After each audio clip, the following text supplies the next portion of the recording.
It's Podular.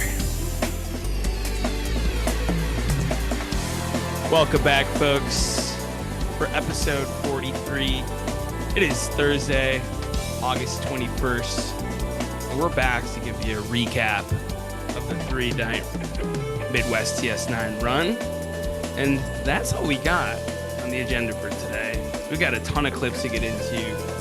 Shows from Atomic in St. Louis, Pines Music Park in Eau Claire, Wisconsin, and the Sunday Throwdown at the intersection in Grand Rapids, Michigan. So, without further ado, welcome on my gracious co-host, Mr. Scotty Fuller.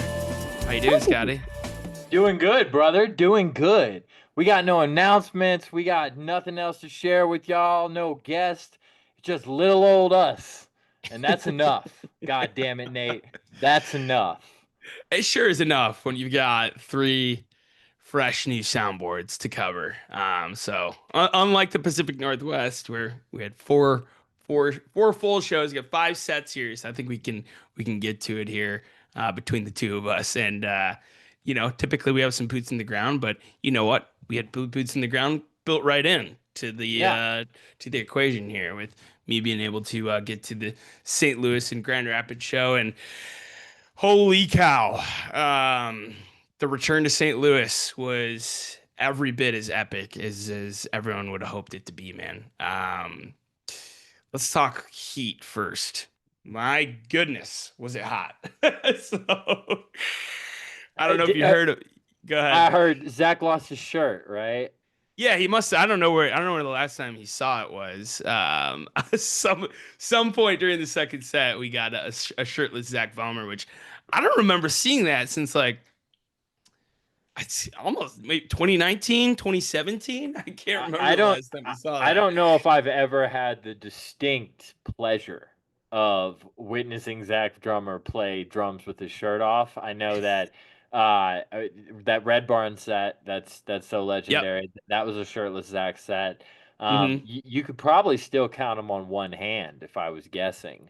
Yeah, the one I was at was the second night of Kansas City. So it was that kind of night in St. Louis. They started around 7:38, I want to say, and the sun was still going down, and that was cool to get a little bit of sunset STS9.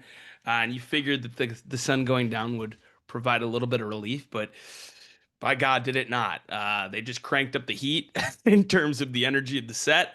There was like no breeze going down, and it was a happy group of humans getting down on that dance floor, which was pretty darn packed. But I couldn't help but notice. I was looking at some pictures of the posts that always follow a run like this, the gratitude posts, and I mean, y'all were a sweaty bunch. I mean, dude, I'm telling you, dude. I mean, just go look for some recent STS9 hashtags, and like wherever these St. Louis posts, whoever they're coming from, dude, there's like the pre-pictures where everybody looks nice and before cute, the show. Yeah. Just good God, did you get hit with a bus? Like, what happened? It looks violently hot out here. I feel like even if it wasn't a notably hot day, with the set that they put together, it people would have still looked like that. I know I would have, for sure. So let's rewind a little bit, and not take this format for granted. You're the boots on the ground. So initial impressions of the venue as you get there. What did it look like? This was part of a bigger event. Tell me about the whole thing. Yeah, honestly, that whole part wasn't even noticeable really to me until after the show. Okay.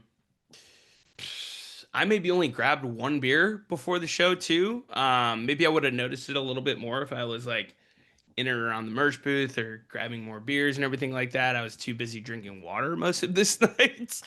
But yeah, I mean, you walked in and we got there pretty early, and there were already a good amount of people there, which was good to see. Good crowd. A lot of people there were excited. You could tell it was a lot of locals that hadn't seen the band grace the city's presence in over 8 years, and a lot of people that were super excited. So a big outdoor area, just kind of a concrete area. But bro, the sound, it was loud. I was not expecting it to be this loud, which was loud in all the right ways. The new sound guy, don't know the pleasure of learning his name yet or meeting him yet. But Oh, there's a new sound guy. yes, I yes. didn't know that. Yeah, Kaya's on. Kaya's officially moved in a full-time role with Goose, which say what you will about Goose, but for our girl Kaya, who's a very kind soul, it's a pretty damn good job. So, Good for her. yeah, congrats to her for sure. Still want to have her on eventually. Yes, I think we'll get her on for sure. Yeah. But yeah, he seemed to be dialed in for a smaller outdoor stage like that. Um, I was really surprised as to how big of a punch that sound system was packing for sure. So Nice. great crowd. Then afterwards, man, it seemed like there were like two or three rooms inside the venue, just kind of like very St. Louis in terms of just kind of like the vibe of like a kind of diet New Orleans type bar and a dive Okay. bar, but a couple stage where they had some house music playing. They had some band playing where they had a bunch of djembe players on stage and stuff after the show. So it was a wild scene in there. But yeah, overall, I mean, do I prefer the pageant? Absolutely. Would Sure. we maybe sweat it a little bit less more? For sure. But did this work for this show? 100%. It was really fun. And the stage setup and the lighting just continues to improve. We'll talk more and more about that. But for how small the stage it was, I was really impressed with what Drew did with it. He seemed to add more and more of the light pixel bars above the band this time. So that created a pretty cool effect for these shows. But yeah, I mean, overall, the venue, no complaints whatsoever. Good. It was a good Good time. shit. So getting All into the right. show. Yeah. Yes. All right. So it doesn't get much more proper. I know I was looking for my Be Nice opener all weekend, but this us into Peachtree. Okay. I think you know it's going to be a good night, right? Yeah. Always love a this us opener. Your thoughts on this opening segment, Scotty? I think this is what we want to see more of, honestly. This combo that we've been, talking about, wanting to see more of, and every once in a while we have throughout the year. But a very familiar song in a very familiar spot into a lesser familiar song that's, obviously been well embraced in this rollout. I think it's awesome. I don't know if I've said it on this podcast yet, but one of the things that I ramble on about at many a late nights is how much I wish this us would be like a 12-minute funk machine. Hmm. Just Alana acting like the Kool-Aid man and busting through walls. There's only been one or two this us's that are longer than 5 minutes, and so yeah, it's a great opener. But I would love to see it opened up more. Sure. But the way they walked out to that Yeah. violin loop that Yeah. Mhm. yes. So in terms of crowd reaction, it set people off, and then right away Cool. set list fuckery into Peachtree, where I feel like a lot. I could be wrong. Has every other Peachtree segue started with Peachtree? Is this our Peachtree first into Ramon. Peachtree? Yeah, I think that's Yeah. correct. Cool. Hmm. So cool to kind of switch it around a little bit, and then yeah, we hit on some TUI early in the show with Worry No More. I feel like it had been a while since I had seen a Worry No More. So that was really refreshing to see. Again, this song just keeps being received by the crowds better and better. And at this That was point, it going to be is my question, was how is it received by yeah, the it's masses? it's a great vocal sing along at this point where everybody knows the words, everybody's high fiving their friends, everyone's taking each other's hands and coming with each other. Hey. It is it was well received for sure. And Good. then Nice. you start this three song segment with balancing, Mhm. which is like okay, all right, pretty new song heavy set here. But then you get into what is second two songs of this 3-song segment, which is our first clip. So we will start there with the music.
fucking playing with me, bro.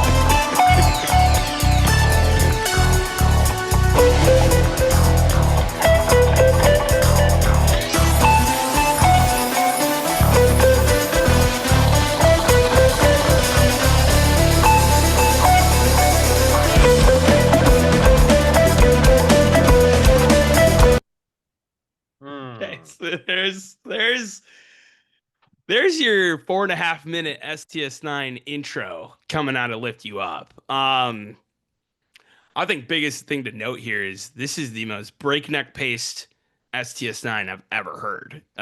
Like the tempo is it really kind of rings off that lift you up tempo quite a bit, and then the tempo change into like almost like re-introing the song here before it takes off for another fucking 9 minutes. Was what's really stuck out to me. I- Do you do you ever? I, I was taken back to this moment that I had at the Tabernacle in 2017. The warm up show for the warm up show for the Alpharetta shows, the TUI rollout weekend. Um, because that is the hottest single night of music I've ever witnessed in my life. And I remember at one point in the night having this kind of like come back to reality moment. And I had the thought, are they experiencing the same heat that I am experiencing right now?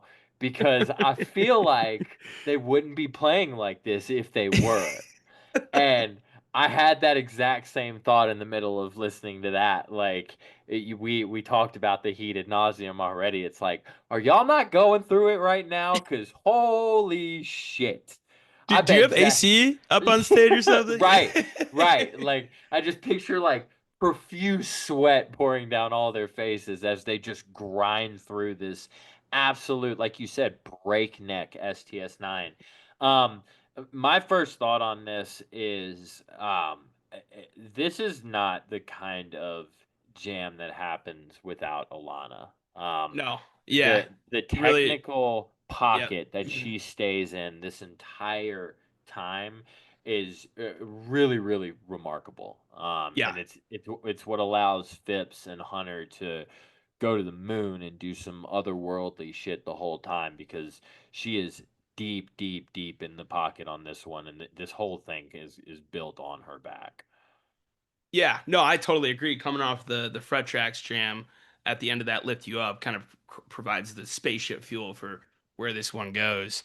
Um, and dude, they're making a really good habit of putting together some pretty sick segues out of lift you up.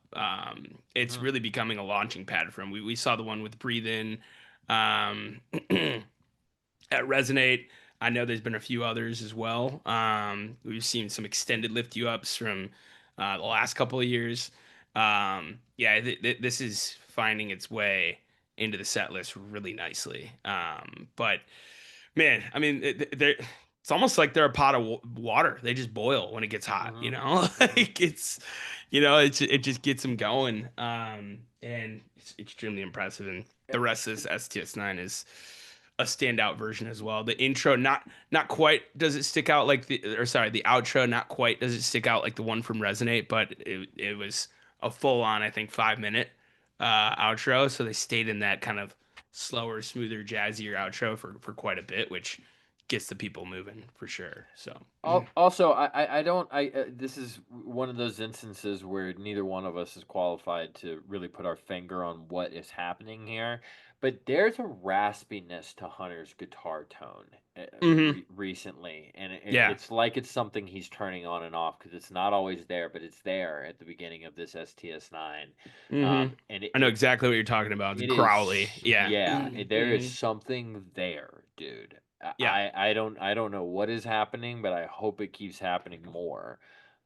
Because there is something about that tone with that little growl to it that just gets me going, dude. Yeah. I don't know really what else to say about it, and maybe one day we'll have the opportunity to ask him. But that's good shit right there, and whatever's happening with that needs to continue to happen. I'm sure he'll be able to explain it much better than we can for sure.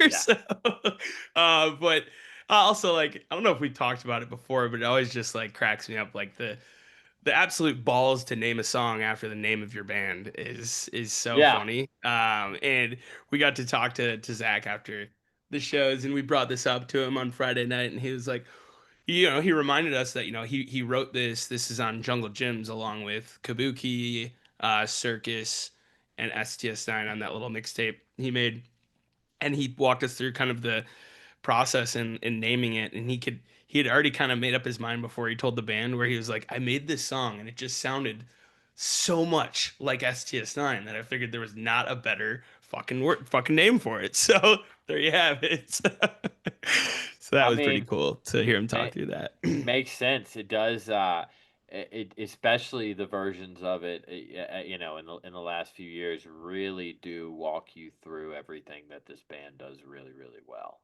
Yep.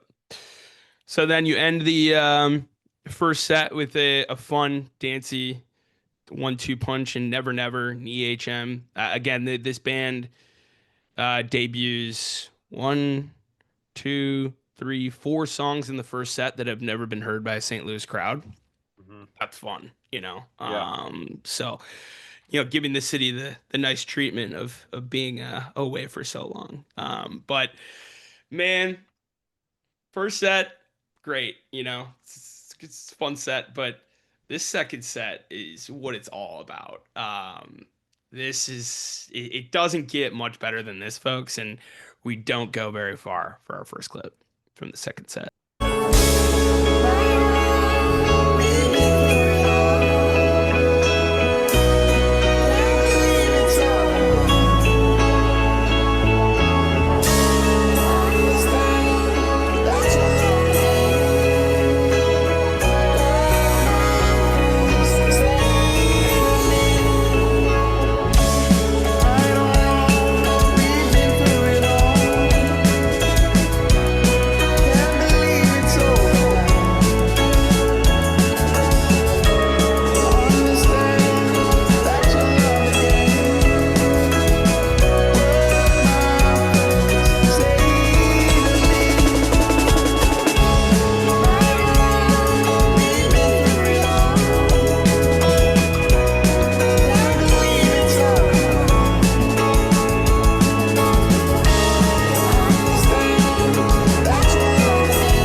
Okay, Nate. So our original plan for Boots on the Ground this week was our good friend Mr. Brad Younghouse. Um, for those that don't know, that Satori is part of his daughter's name, and he and his lovely wife Sydney have been searching for that song for quite some time, Oh and yeah. you were with them. So my first thought, if I may be indulgent to a couple of people that I know, tell me about what they look like during this moment. So Brad and I are both wearing button up t-shirts, short sleeve button down t-shirts. And before they'd even gotten into the story, like a minute into that falling, we're just like, it's time to button this shit down. All right. Yeah. And we're with our friend Connor, who's a huge fan Shout out of Connor. the song Falling. I honestly, it's this was it for me. This is where this track clicked for me. And they opened the Mm-hmm. first set with This Us, which he's a huge This Us opener guy. So is Brad. So like open the second set and already with this Falling, like sounding so tight and unbelievable. And then you hear that Satori. It took two notes, just the ding ding. After that, like you turn around and they're just both like, yes, finally, bro. When like to say that they've been a squeaky wheel in Zach's ear about hearing this song is an Yes. understatement, Mm-hmm. right? And they hadn't heard it since Savannah Satori had been born live yet. So to see that moment happen, this absolute melt, tears running, big hugs all around. What a fucking moment, dude. I mean, whether you knew the inside story of that or not, the whole crowd was just like, "Oh my god, like, is this really happening?" Mm-hmm. And then they get you like the full key change. Um, this is what it's all about, people. Mm-hmm. They Uh, they gave Brad the set list, yeah, and I know they're not crazy about set list notes being read, so I'm not going to read any of the other notes about it. But it's cool because they gave it to him, and it says Satori, and in big capital letters it says request. yeah. So he got the set list and it was noted that it was his request. I just thought that was a dope little note. Oh, I mean they were looking at us, and Zach was giving a huge smile with smiles all around and hugs all around. And I won't go into like the exact details of what that note said, but basically like they were very intentional in fitting that in, Right, for sure, right. and in a special way, right? I mean, no one's going to argue with just like a regular kind of by the book Satori, but for them to do this, Yes, and put a lot of thought into it and kind of yeah. sandwiching it in there just right. Yeah. Um, I think this adds a ton of depth to Falling for me personally. It's just sounding so good, like that little like, Mhm. and the mix and Phipps goes crazy on the piano at the end of this one too. Um, yeah, Falling is it's good in my book, man. And for what it's worth, maybe something that should stick around in the duo form, because this really plays into kind of what they're doing now, where you're still getting a good amount of exploration, but it's not in, well, outside of that lift you up STS9, which was damn near 20 minutes, but it's usually not in super big chunks like this. This is Mhm. not even 7 minutes. Yeah, The falling Satori falling, and boy does it do something for the palate, it you know? it stops time, dude, because I Yeah, remember it took a couple days for this soundboard to drop, which we're very spoiled with how quickly they typically drop, but it took a couple of days. And like in your memory, you're just like, man, that felt like 15 minutes because it was just right. like one of those times where you're standing there and you just kind of take stock in everything that's happening, right? And you're Sure. like, there's nowhere else I'd rather fucking be, Yeah, and there's you're nothing else I'd rather profoundly be aware of hearing than everything this. happening right So when this there. came Yeah. out and it was short of 7 minutes, I wasn't like, what the hell? I was more like wow, that's even more impressive that they packed that Sure. in to 6 minutes and 48 seconds, Mhm. right? Yeah. And going into like the second half of Satori wouldn't have been as cool as what they did in finishing it off with going back into falling. Yeah. So yeah, this is one of those moments I'll never forget. And then they hit you with this. I mean, come on, man.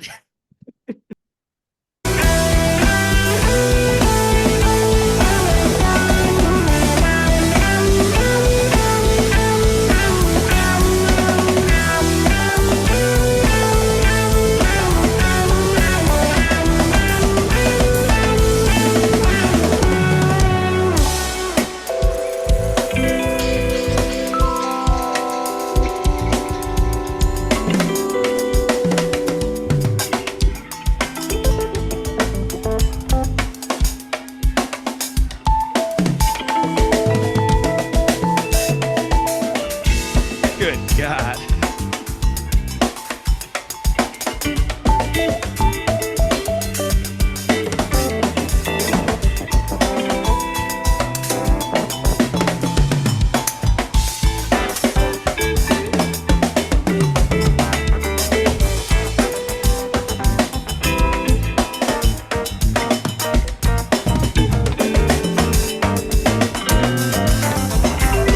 Ugh.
Scotty, you know how I feel about this song. Um, this is where it all started for me. Uh, Um, so again, for them to open the second set with that falling Satori falling, and the crowd eating out of the palm of their hand at this point, and then they drop the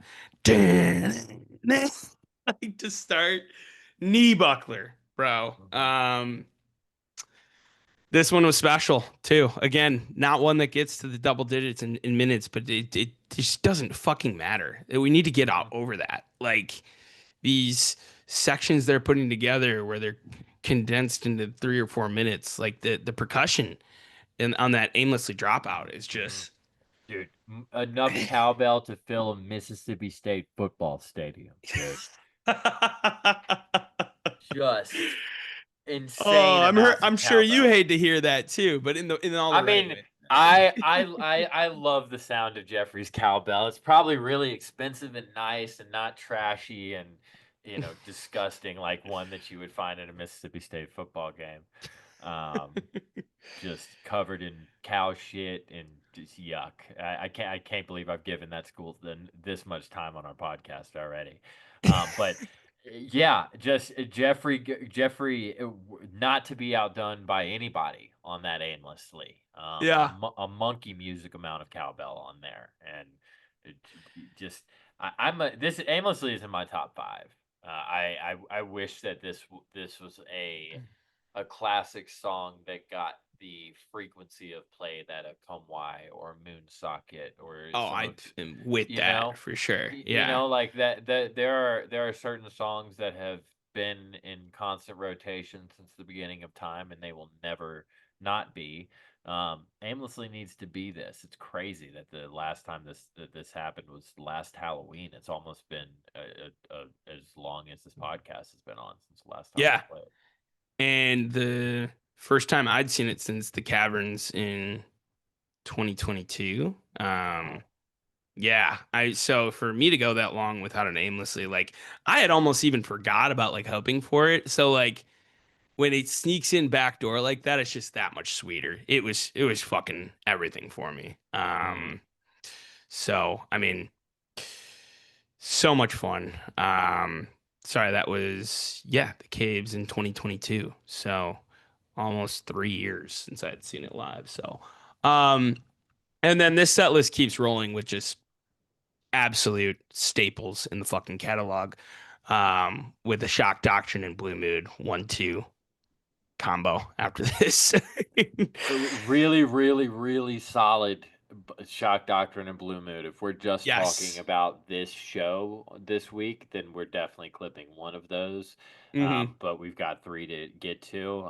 But I mean, just an onslaught. Falling Satori, aimlessly Shock Doctrine, Blue Mood. Um, What a start, dude. Are you kidding? Oh and man. then you get, in my opinion, that it probably. I mean, Peachtree might have something to say about this, but in my opinion, the two best songs that we've heard from the Human Dream so far, and Glass and Life's a Symphony and Unity Yeah. is all right.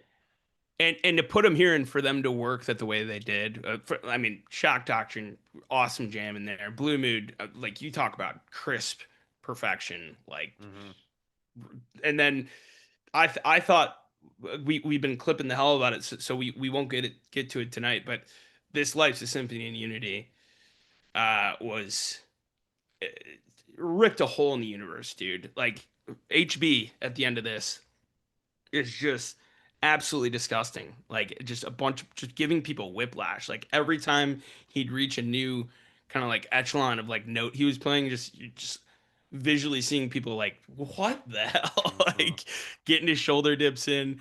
Alana on the glass before that, again, just 7 minutes and 40 seconds. There's much longer versions of glass, but like this one packs it an unbelievable punch, and they get into a really deep pocket there. So again, that's set list artistry right there, and it made it audibly and sonically it made perfect sense, and the crowd was eating it up, right? I Mm-hmm. mean they could have played anything after that 4 song segment to open the second set, but yeah, and then we get a nice segue into another classic, one that they've been loving here with these last few.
I'm sweating again.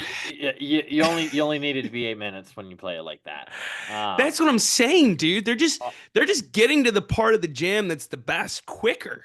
yeah, Like, it's one of those things, man, where this this show on paper to a certain kind of annoying vocal complaining fan is they're going to pay attention to all the new stuff in it and they're going to completely ignore moments like this where in reality that STS9 and this 118 are very, very likely going to be on the top 10 best things that have happened this year. In the same show, just the energy that is happening during these segments, I understand anybody that it's kind of a shock to the system compared to other eras, but man, they are just packing a tighter punch. But we're I don't think we're losing quality. If anything, we're getting a little bit more concentrated STS9, so to speak. yeah, like, are you saying that your mind and body can handle any more of a jam Yeah, than that? yeah. Would you Like, prefer that to be 13 minutes? Cause for what? Like, yeah. Even before the jam, and typically I'd clip it right at the jam, but like the extra layers that are being added on that dual lead here, where it's like they're finding different harmonies between Phipps and Hunter, where he's going a little bit lower and he's going a little bit higher on that. Da-na-na-na, mm. da-na-na-na-na-na-na-na. And I just get right into it. I mean, Hunter just hitting you with that. Bam, bam, bam, bam, bam, bam. Everyone just knew tie your fucking shoes if they're not tied. Like, because, Tie your shoes. I mean, the crowd, the pit was on fire when they got back. Like, that peak is just it's peak sector 9. And it was a bunch of sweaty people hugging each other and jumping up and down, and Alana was like taking her hand off her base, like going like this, I like, bet I bet y'all yeah. were fucking disgusting at this point. Yeah, Like really gross. like imagine being the band and just looking at everybody and just like, ew. Ugh. Yeah, but I'm doing the same thing to the shit that's coming out of the speakers. I'm like, ugh. Like, it This is warrants just a that. this is just a gross interaction. Oh man. Oh, fun stuff, man. Really fun. And then they earned every bit of this world go round, and they were having so much fun. I haven't seen Zach go crazier on a world go round here. He was actually kind of pulling a Murph. He was saying shit in the mic while he was like, they were like breaking it down and shit like that. And like, I think he dropped his mic at one point when he had to get back on the kit, and he was just like, let's go. Drops his mic and just like starts going hammer time. Um, they were having so much fun. And then, yeah, you get into this encore. I think if you didn't know it's coming by now, you knew the shaky ground. After that second set, especially the way they ended it with, I love a set ending world go round. A Baraka here would have been Yeah. an incredible choice. Something to let me down easy, but they were pumped about it. Zach on the mic, and he's like, "I need everyone to go fucking crazy for this." Like, he said this really weird thing, which I'm none of his speeches made it on these soundboards, which Yeah. it's kind of half and half of when they do and when they don't. But I mean, he was super vocal at this show. He's like got on the mic. He's like, "Oh, I didn't tell you guys. We've been releasing new music." It's like, what do you mean? You never tell us that. Like, so they were feeling themselves, and you know it. It's fun. I talked to Bodie. Bodie was there on the rail with BP. Hey, oh, Yeah, thank you for reminding me. Yeah, sorry, go on, go on. it's okay. I talked to him before the show first, and like I'm like, "What are you hoping to hear?" He goes, crystal instrument," and I was like, Dude, "Okay, that's shit is really so cool heavy. answer." Yeah, and I talked to him after, and he had the best time, and of course he's crushing on the rail. I was like, "So, what was your favorite part?" And he goes, "Shaky ground for sure." And I was like, "Okay." And you know what? Bodie People were stamps, loving it. dude. Yep, people were loving it. Um, Yeah, we'll get into more on this song as we move on throughout. But what a fucking night in St. Louis. Hats off to the crowd. You guys brought it. Hats off to the band for powering through, which was probably the hottest STS9 show I've been at temperature wise, and one of the hottest I've been at sonically as well. This was a really good night. So So while we're on the topic of Bodie, and I don't have everything that he sent me, but Bodie, friend of the show, drummer savant, is taught by his dad BP and Zach Velmer via STS9 songs. His dad had commissioned that set that he was talking about on the show with us for his birthday, from and Montana. yeah, from Montana, Mhm. and I made it for Bodie. Bodie got the drumstick holder from that night, so it had a drumstick holder and everything on it. And and even though it was for his birthday, and I didn't need anything in return, Bodie made Jay a little STS9 shirt. Oh hell yeah, that's awesome. If you're watching on YouTube, you're gonna see a little toddler shirt with a really cool at 9 logo on it. I was also looking because he sent me a little handwritten letter with it, which is just adorable. I'm gonna frame it. And yeah, shout out to you, Bodie. That made our day. Thank you for taking care of Jay, and as always, we loved having you on, and pumped you enjoyed the show. Yes, he had a great time.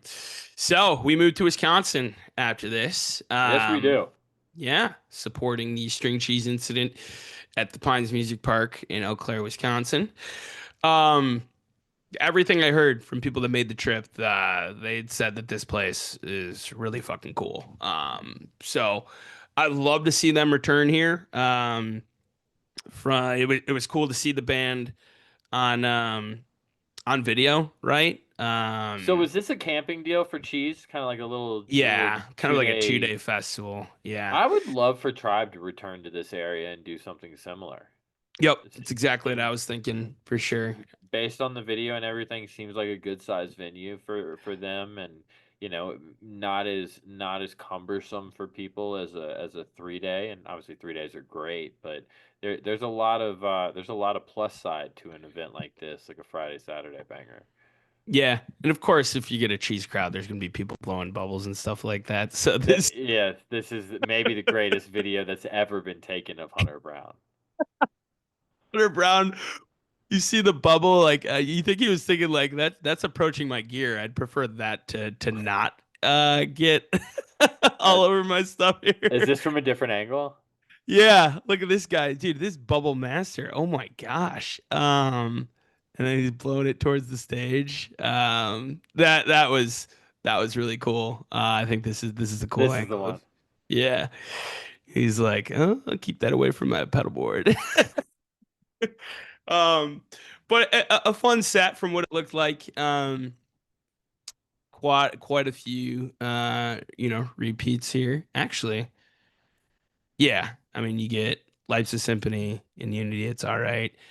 You get Your Infinity, which was played again in Grand Rapids. You get Shaky Ground, Shaky ground. of course, second night in a row. And you get Glass for the second night in a row. But I thought this was a really fun start to the show with Sky High and Dusk, right? Mm, Sky High is turning into a monster for sure. And then again, you get the glass into When the Dust Settles, which I mean, peanut butter and jelly right there. yep. Shaky Ground, Your Infinity, and then man, I think everything we were thinking in terms of what probably we'd like to see but wouldn't happen did happen here. Yeah. So that brings us to our one clip from this night. And my 1 point, baby.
Michael Kang and Jason Hahn. Thank you guys. That's some fun ass shit. That's some fun ass shit. When you know, you know. Yeah, I mean, truer words are not spoken, man. How much fun, dude. Yeah, I mean, you can see it in their face. I mean, it's really cool the way they did it because you didn't know Kang was coming out immediately. Jason pops up everywhere, right? And Yeah. so it's not unlikely to think that Jason was walking and take a piss and was like, you know what I'm gonna do? I'm gonna get on Jeffrey's kit real quick and fuck around. But when Kang comes out, you're like, oh, we're in for a whole deal now with the Yes. with the fucking mandolin. Is that the first time STS9's ever had a mandolin on a That on well a that's he didn't bring out the Kangolin, the electric mandolin. He was just on right the fiddle there. or the fiddle? Sorry. Yeah. I can't remember another like we know that we've had a cello sit in. I want to say it's probably happened before.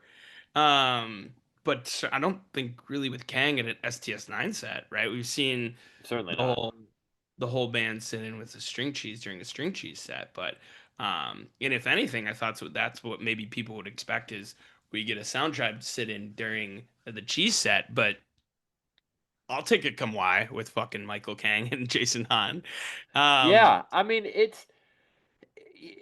maybe that was foolish expectation. I mean, outside of Alana, when was the last time any of these guys sat in with anyone? You yeah, know, it's yeah. I mean you gotta go back to what like Jeffrey at Wave Spell with somebody. Hmm. Like it just doesn't happen very often outside of Alana, and obviously I like it more when they come to our world. Yeah. It's more special. It's very rare. The last time we saw a sit in like this, it was with Lettuce, and they did a cover. So to see Kang and Han fully come to an STS9 song is really cool. Oh, yeah. I don't think you could have said it better. And personally, I like Kamwai better than any string cheese song. So, Sure, sure. and I love cheese, and I think they have a great catalog. But Kamwai is one of those songs that could win the Oscar for best song ever made. You can make you could make that argument. So I thought that was really cool and really cool to have video of it too. It looked like there was a fat crowd. Um, from other Yeah, and parts of the video, it looks like a lot of people wearing STS9 gear, and from people that went, from other people they were talking to, they were like, "Hey, we're here to see Sound Tribe, right? Cheese is kind of a bonus." So I think and they and helped the them out in the quite a bit with cheese. ticket sales. So, Oh, for sure. And in those cheese groups, I didn't see a bad word said about STS9. mhm. People that were there for cheese were like, "Well, that was cool. That was refreshing." And not only for them to be pumped about STS9, but to be pumped about that selection of songs, which, if you're a cheese guy and you last time you caught STS9 was pre-pandemic, you never heard any of that shit outside of Yeah, the Come Why, you know? you So get a real good listen as to what they've been up to for sure. yeah, For and it's cool to hear that fan base be excited about it.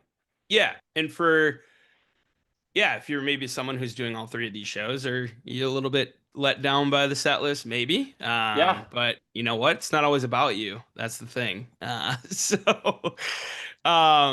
and then you finish up with "It's All Right" into "Life's a Symphony." It's all right, which we know how we feel about those two tracks back to back here. So, but yeah, it looked like Drew had some extra toys to play with there, with a little bit more overhead light space too, and that yeah, was. and in the daytime, shining bright like a Mhm. diamond. Way to, Yep. way to go, Mr. Drew Mercadante. It's. I gotta imagine that anytime an LD realizes that he's playing in the daylight, it's kind of like, oh, Yeah. and but like he did well every time they did that look of the whole stage. It was still worth talking about right now. It looked great. Yeah.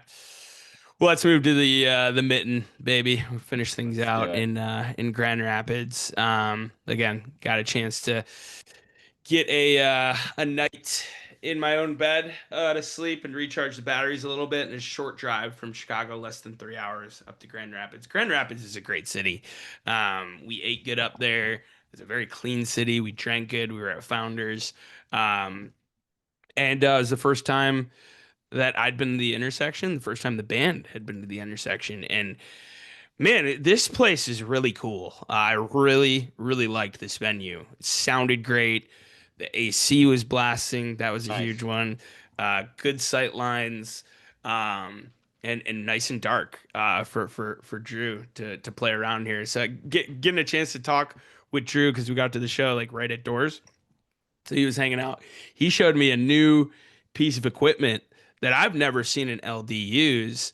He said him, Zach, and Hunter were looking around for some stuff to continue to elevate this, and he's got a guitar pedal like below him at his feet, right by his console, where if he presses it, it like increases the intensity of like a strobe flash. Really, really, really cool and interesting. I've never seen. So he gave us a little demo as to how it worked.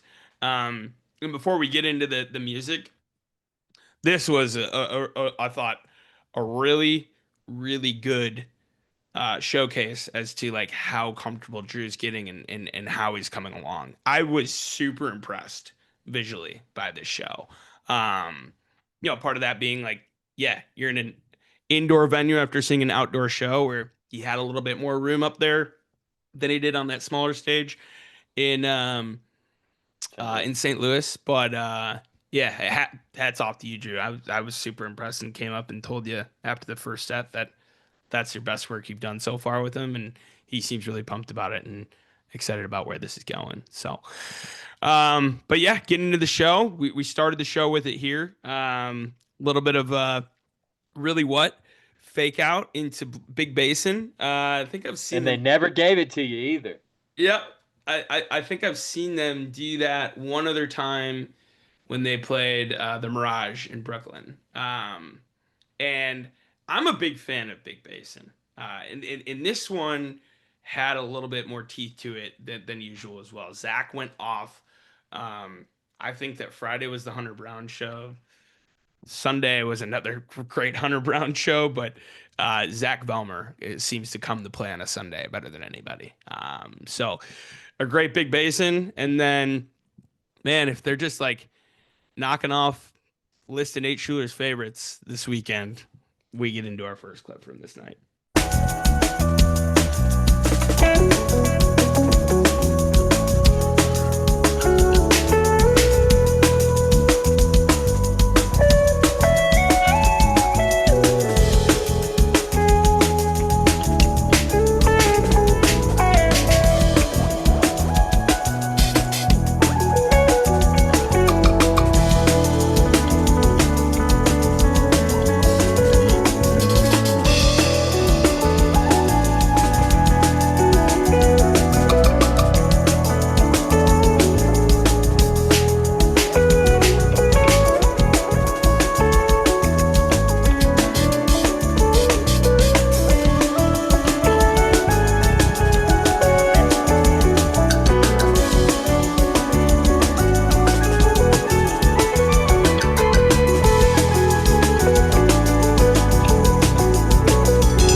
Great crowd pop there. To say people were pleased with that 2 songs in is an understatement. That's why you go to the Sunday show. First time since Elsewhere on that one, right? Yes. Yep. First one of the year. Almost a full year. Always welcome in my book. It's that song is the key to my heart. It is the one song that I can always say, people are saying what's your favorite? It depends on the flavor of the week, but at the end of the day, number one for me, Water Song. So Hell yeah. nice transition from Big Basin. A lot of really good transitions this weekend. But yeah, I mean, just Zach Felmer and Hunter Brown driving the bus on this one. Really, really good version that was just crisp as could be. So awesome to see. That's the second song here. After that, I could have went home and been happy. Mm-hmm. So, but you didn't. You get a you get a Strange Games into Portal, little Human Dream seg action. First time played live for me, and I could say it certainly tracks live. After hearing it live, it may be the one I'm most excited to see get the treatment because drops into a real smooth pocket there for sure. So really enjoyed seeing it live for the first time. That was one of the things I was highly anticipating going into this weekend.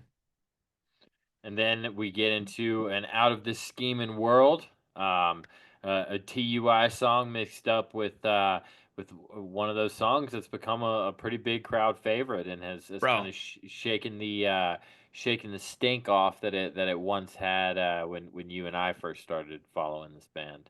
Yeah, and this one was a standout version where they seem to be bringing the elements of Scheme one by one into things a little bit more patiently, a little bit more gradually. And then, I mean, the Scheme jam went off, and then you get back into the Out of This World to finish out. This one set the dance floor on fire. It was outstanding for sure, and it gets more and more fun every time I hear it. Then we got a Totem, not nothing to write home about actually, but we haven't. When was the last time we heard a Totem? Has it been a while?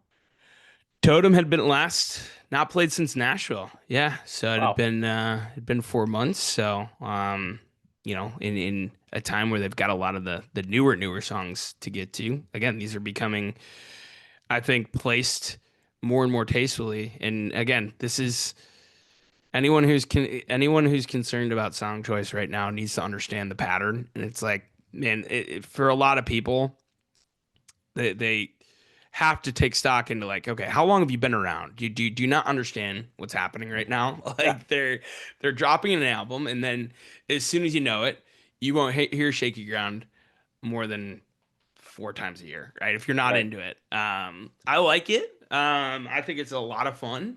Do I want to see it 3 nights in a row? No, but there's other bands doing this too. I mean, last year, the Disco Biscuits played Another Spin, I think, at 13 straight shows. And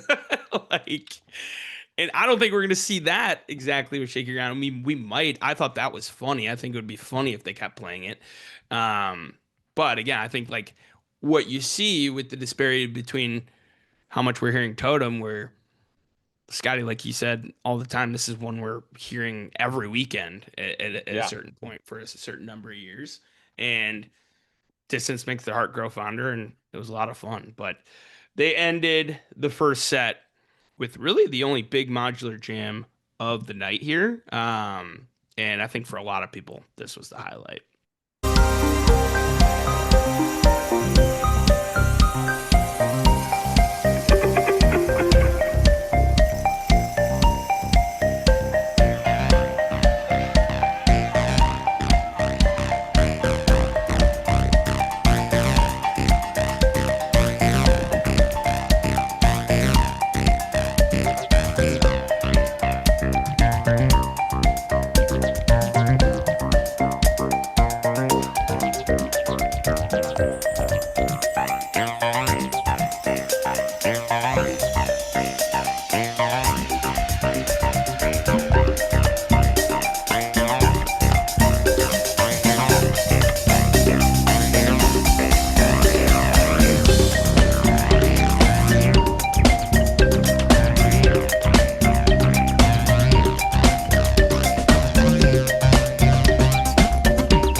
what a cool display of how far this song has come from. I mean, dude, this is the best modular jam of the year.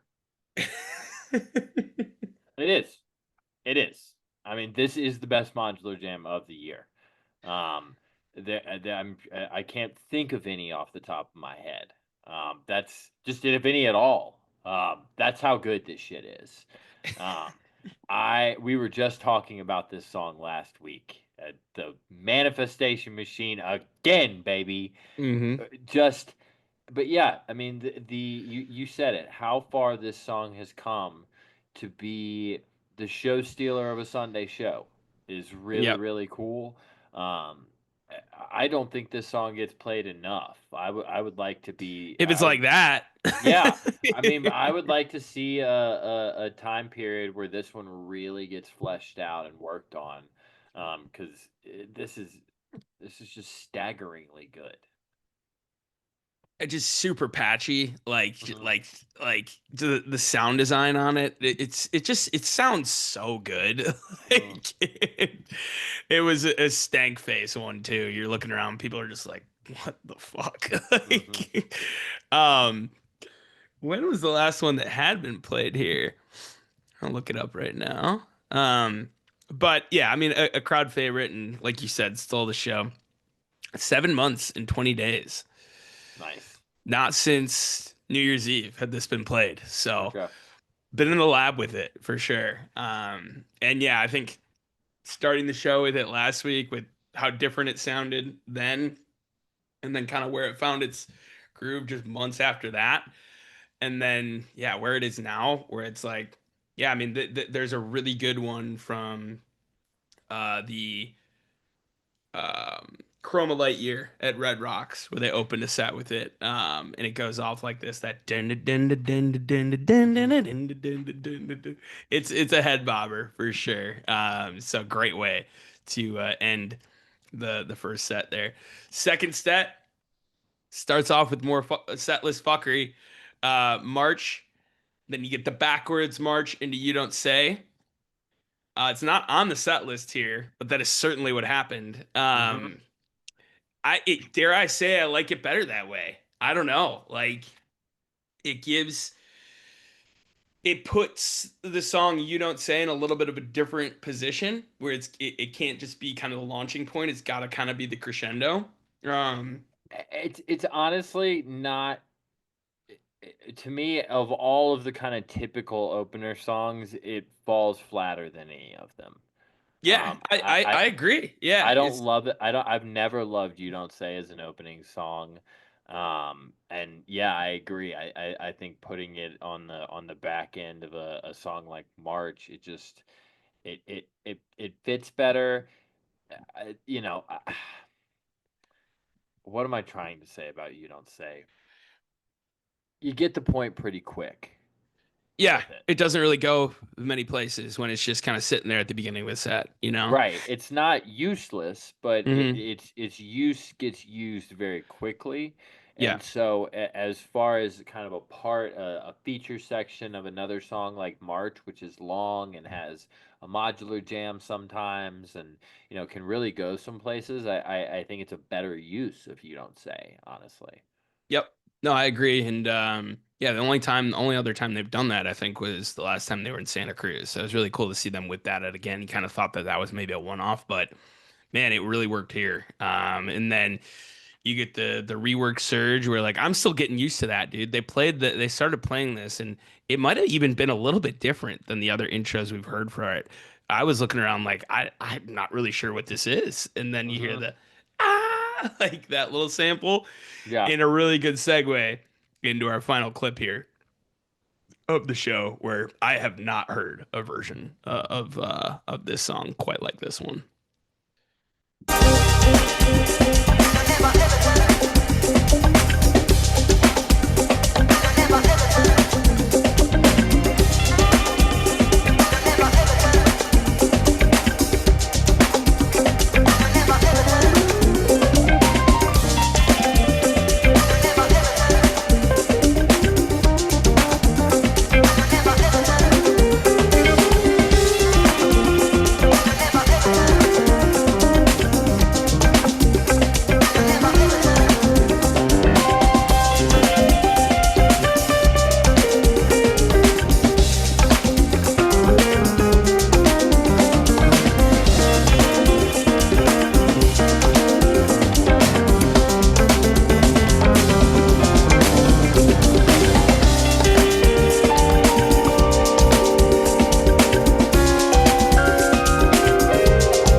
Scotty, Mr. David Phipps.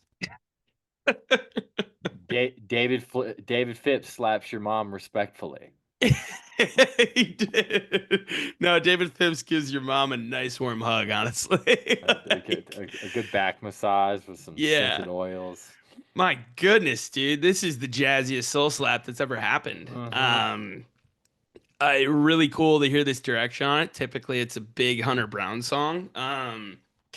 I have never really seen them have that piano infused version like that. The old David flips. He flips it in. David Flips. That's great. So you get that, then you get some more Human Dream, which we were probably thinking maybe Surge, Soul Slap could make their way onto Human Dream as well. But you get Walk the Sky, and then this Year Infinity, which now we've seen them open it up. They didn't open it up in Wisconsin, just a 6 minute and 14 second version there, but a 9+ minute Year Infinity here. This was a modular jam they got into too, and I like this one better than the Asheville version. I thought it diverted a little bit more from like the actual core of Year Infinity, where it was kind of an Alana fret tracks led jam. Sounded super fresh. And then so cool story about this next segment here. So I've told the story about Gina's 118th show, where she decided to not request the band to play 118 in New Orleans, but they do end up playing it. And then this was her 123rd show. 23rd show. Get the fuck out of here. And Zach had asked her after St. Louis what number she was on, and she said, well, tonight was 122, Sunday's 123.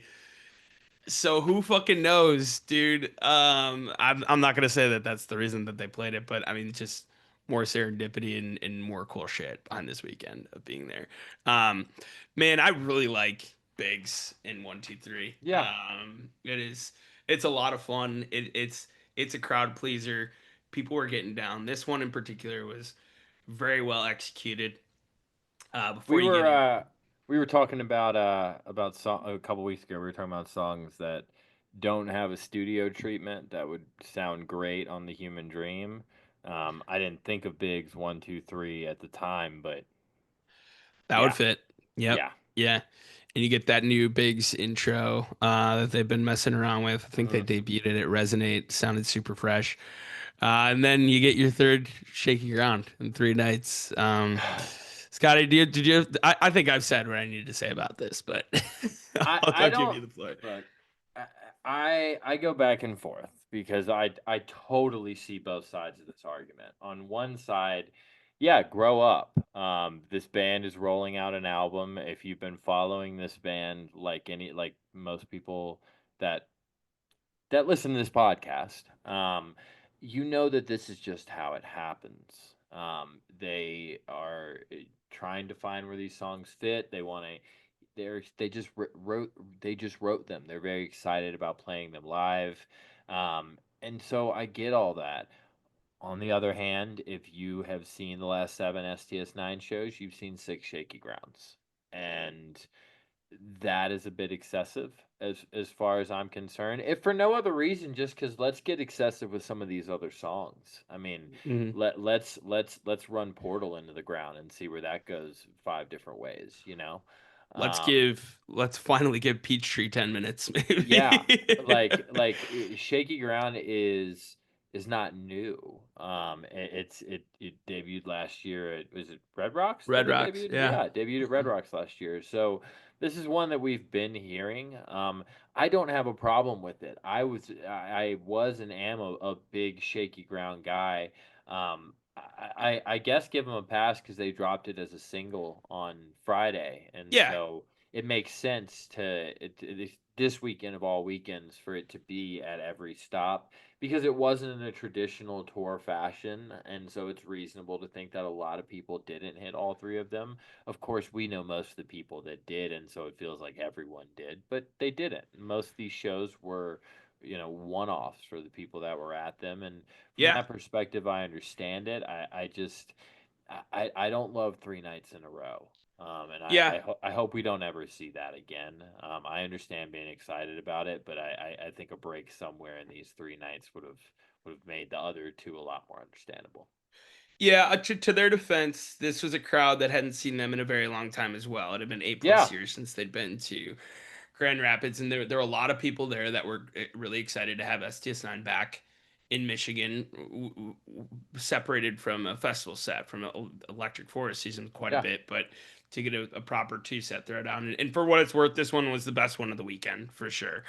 yeah. I Um, agree with that too. and it was fun, and they were having fun with it. And then they kind of give you consolation with the two-song encore, right? Yeah, Rare that you get that. And Zach came out, and before the encore, he said we have a couple more for you. So that's always what you want to hear when they're coming yeah. out for an encore. Like, okay, we're getting two, especially when the first of those is B Pulse, but.